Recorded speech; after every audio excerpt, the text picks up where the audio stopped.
పెద్దలు ఊరికే చెప్పలేదు. శివునాజ్ఞ లేందే చీమైనా కుట్టదు అని అంటారు. ప్రతి ఒక్కరికి ప్రాణం పోసేది, ప్రాణం తీసేది ఆ శివుడే. శివుడు సృష్టికి మూల కారణం. కాబట్టి మనం ఎలా ఉండాలో, ఎలా జీవించాలో, ఎన్ని కష్టాలు పడాలో అనేది ఆ దేవుడు నిర్ణయిస్తాడు. కానీ మన చేతుల్లో ఉంది అని చాలామంది అనుకుంటాం. ఆ దేవుడు ఆడించే ఆటలో మనం బొమ్మలు మాత్రమే. చాలామంది అంటే మన మాట వినకుండా చాలా బాధ పెడుతూ ఉంటారు ఇంట్లో. అంటే మనం ఎంత మంచి కోసం చెప్పినా సరే వారు మన మాటని హేళన చేసుకుంటూ నీ మాట ఏంది నేను వినేది అని చాలామందిని బాధ పెడుతూ ఉంటారు. అలా బాధ పెడుతున్న వాళ్ళు ఉన్నంత వరకు మనం బాధపడుతూనే ఉంటాం. ఆ బాధను సంతోషంగా ఎలా మార్చుకోవాలో ఈ వీడియో ద్వారా తెలుసుకుందాం. ఈ వీడియోలో చూపించిన 4 పరిహారాలు చేయండి. ఖచ్చితంగా వారిలో మార్పు అనేది వస్తుంది.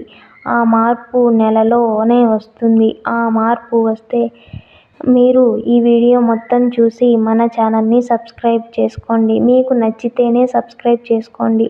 ఓం నమః శివాయ అని ఒక చిన్న కామెంట్ చేయండి. ఇప్పుడు ఆ పరిహారాలను ఎలా పాటించాలో ఈ వీడియో ద్వారా తెలుసుకుందాం. మనం అంటే నువ్వులు ప్రతిదీ శనీశ్వరుడు మన అంటే గ్రహాల దోషాల వల్ల మనకి కొన్ని ఇబ్బందులు పెడుతూ ఉంటాడు. అలా పెట్టడం వలన మనం చాలా సతమతమవుతూ ఎన్నో బాధలను అనుభవిస్తూ ఉంటాము. మన ఇంట్లో వారు, మన భర్త కానివ్వండి, మన భార్య కానివ్వండి, మన పిల్లలు కానివ్వండి, ఎవరైనా కానివ్వండి, మనం చెప్పే మాటలు వినకుండా ఉంటారు. అలా వినకుండా ఉండే వారిని వినాలి అంటే మనం అంటే ఎవరైతే వినాలి అని అనుకుంటున్నారో వారు శివునికి ఈ పరిహారం చెయ్యండి.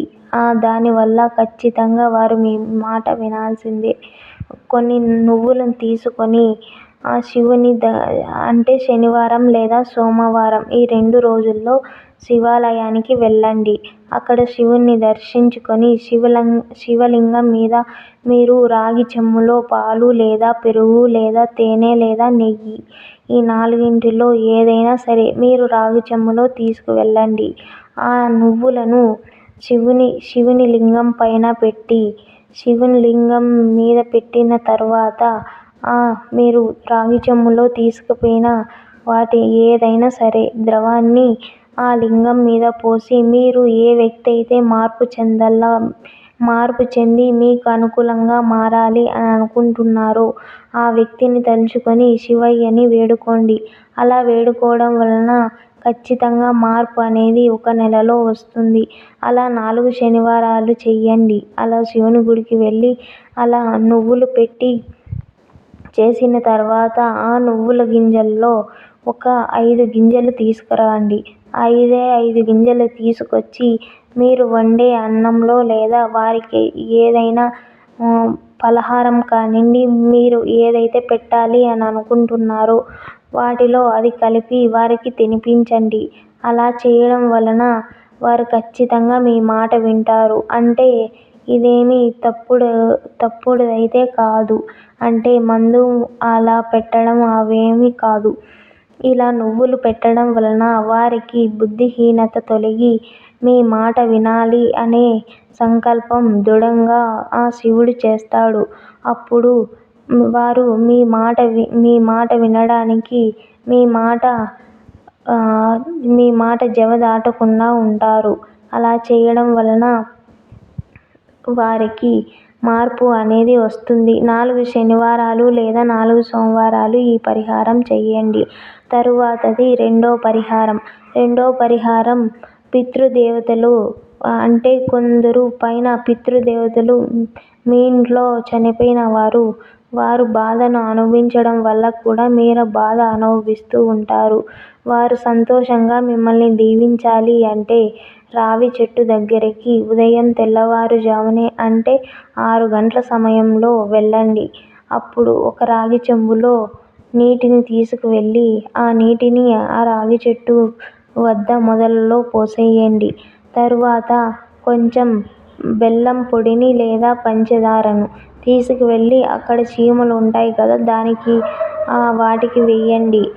తరువాత మీరు ఇంటికొచ్చే ముందు ఒక నువ్వుల దీపం లేదా మీకు ఏది అనుకూలంగా ఉంటే అది నువ్వుల దీపం లేదా కొబ్బరి నూనెతో దీపం వెలిగించండి. మీ ఇంట్లో ఏదైనా గొడవలు, చికాకులు, అనారోగ్య సమస్యలు ఉంటే ఈ దీపం పెట్టడం వలన మీకు చాలా వరకు తీరుతాయి. అలా తరువాతది అది 3వ పరిహారం. అది 5 వారాలు అలా చెయ్యండి. మీకు ఖచ్చితంగా మార్పు వస్తుంది. మార్పు అనేది రాకుంటే నా ఛానల్ని ఎవరైతే సబ్స్క్రైబ్ చేసుకున్నారో వారు అన్సబ్స్క్రైబ్ అయితే చేసుకోండి. తరువాతది మూడవ పరిహారం శివయ్య దగ్గరికే మళ్ళీ చేయాలి. అంటే నువ్వుల గింజలు, బియ్యం గింజలు, వడ్ల గింజలు ఈ 5 గింజలు తీసుకోండి. ఒక రావి చెంబులో ఆ గింజల్ని వేసి నానబెట్టండి. నానబెట్టి అది మీ సింహద్వారం అంటే మీ వాకిలి దగ్గర ఆ చెంబును ఉంచండి. ఒక రాత్రంతా దానిని ఉంచిన తర్వాత తెల్లవారుజామున శివునికి పోయి శివలింగం మీద వాటిని వేసి అర్చన చెయ్యండి.